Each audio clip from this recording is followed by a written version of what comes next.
Welcome to Bad Gear, the show about the world's most hated audio tools. There is no lack of compact, costly and versatile touchscreen devices in our lives, and usually we want to get away from them, especially when making music. Today we are going to talk about 1010 Music Blackbox. This 2019 thing not only threw down the gauntlet to its competitors in the crowded field of sampler-sequencer combos with an acute fit of feature-based megalomania, it also wants to take on the big Berlin Excel of DAWs. At the first glance, this box is not black, the religious artifact for terminally online cyberpunk, and comes with the aforementioned touchscreen, less knobs than a microcork,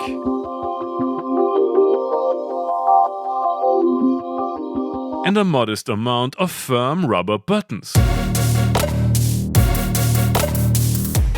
The entire concept of the instrument revolves around a virtual take on the glorious NPC called pads. Bread and butter sample playback for drums and basic tonal duties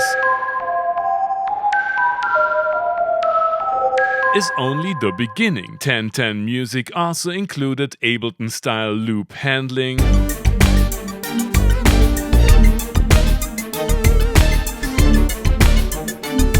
with mostly usable time stretch. The slicer is powerful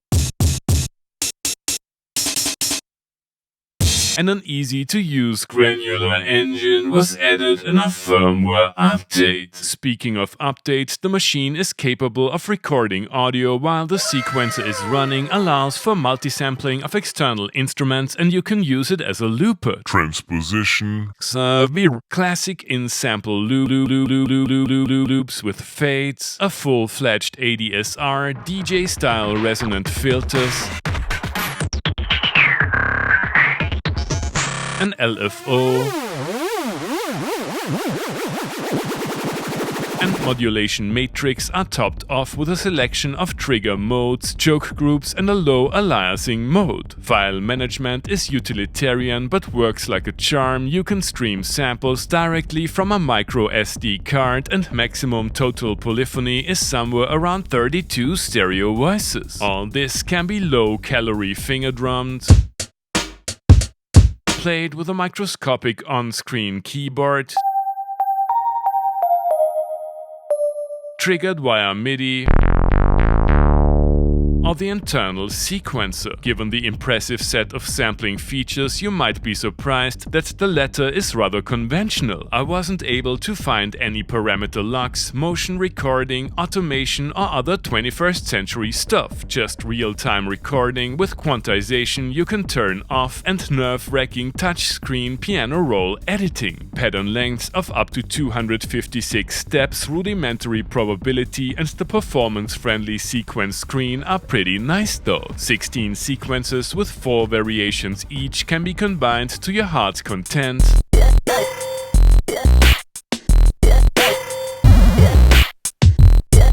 There are different sequence formats for drums, melodic motifs, and Midi,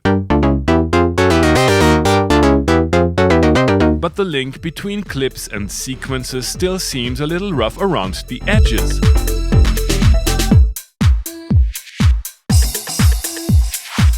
I'll once again boycott song mode, but I've heard it's great. The FX section is unspectacular. Delay, reverb, functional master compressor and EQ, that's all. There's nothing wrong with the Frogger color scheme of the simple mixer. The rear panel is bursting with connectivity. Sure, it's all mini jacks and the headphone socket always outputs a full mix, but having 3 discrete stereo outputs is totally awesome, and Midi host functionality welcomes USB controllers with open arms. All audio ins and outs are DC coupled and can therefore be used for recording and playing back CV signals. Nice. Clock settings are versatile too. The extensive Midi implementation allows you to work around the limitations of the tiny touch display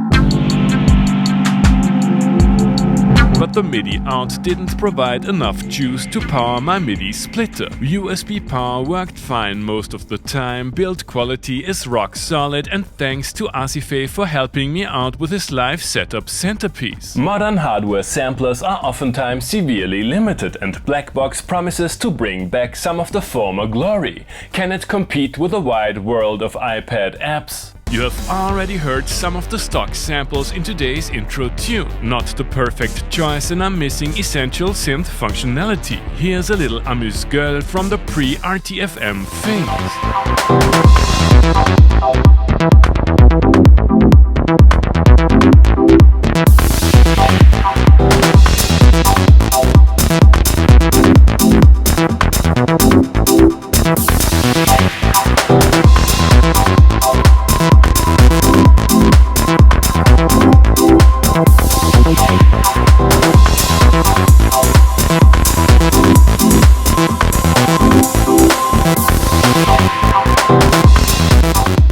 That was easier than expected, although 1010's approach is different to the ones of its competitors. Figuring out basic functionality like this drum machine application is a breeze. The internal FX section is rather minimalist. Let's make use of the multiple outputs, add a few signal processing specialists, and explore some of the sequencing features.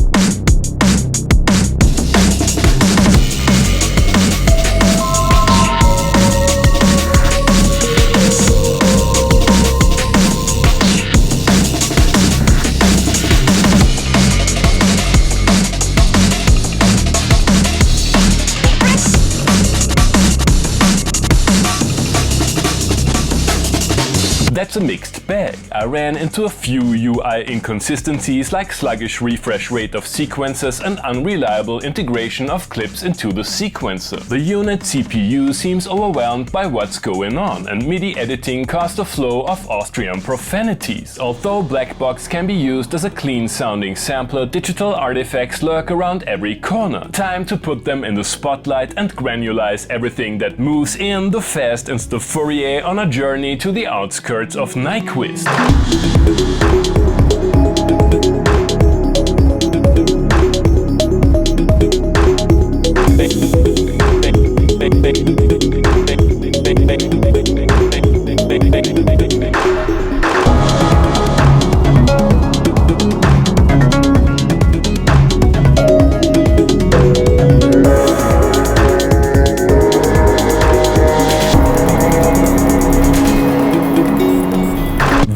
It is fascinating how many well-thought-out features 1010 Music was able to fit into a compact and road-ready enclosure, many of which I would love to see in similar instruments of other manufacturers. With its rather conventional MIDI handling and multi-sample capabilities, Blackbox excels in computer-free setups of people who can actually play. However, knob twiddlers and button pushers like me will miss a more refined sequencer workflow, and I found it hard to build up muscle memory because of the small touchscreen, UI quirks, and limited amount of hands-on controls. Blackbox might not be for me, but I will definitely keep an eye open for what the manufacturer comes up with in future updates, or maybe even a more powerful successor. Either that, or I finally get myself an iPad. Thanks for watching, and see you next time.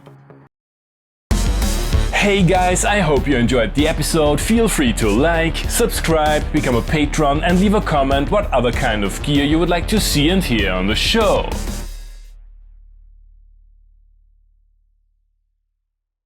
Thanks to all my patrons for supporting the channel, and welcome to the monthly Vocoder Shoutouts. Granular synthesis is the vocoder of the 21st century, Tier 4. Candy Shaver. Rocco Misco, DJ Van Diagram, Thomas Stephenbach, Thaler, Christina Yanni, Glitchin, Coriolis, Chris Bolensky, 3D6 Space, Brian Gregory, Silicon Bassist,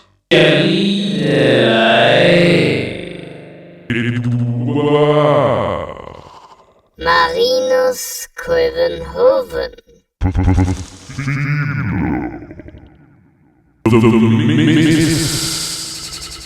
Tier 6.